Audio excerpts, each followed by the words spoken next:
Okay, ngayon nakita natin ng mga daanan. Ano yun? Yun ang tinatawag Indian restaurant. Okay, small village, Guiver and restaurant. Okay, siya.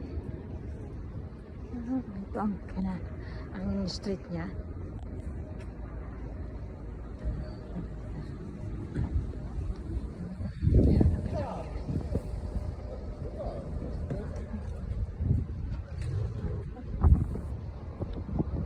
Okay.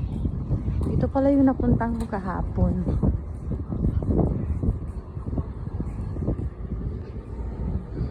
Chill, mapadali ka.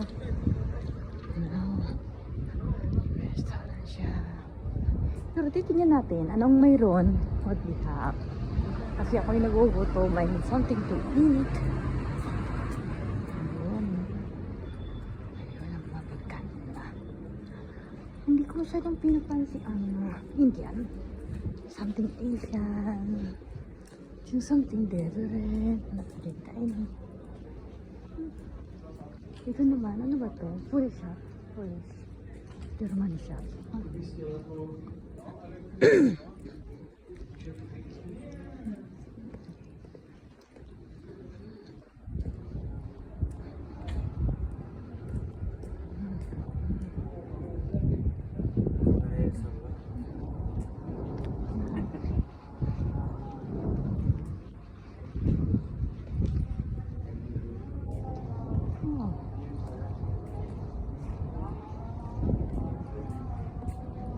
Hindi ko kailangan umuli ng food kasi hindi mo na pwede magluto. Walang lutuan sa hotel.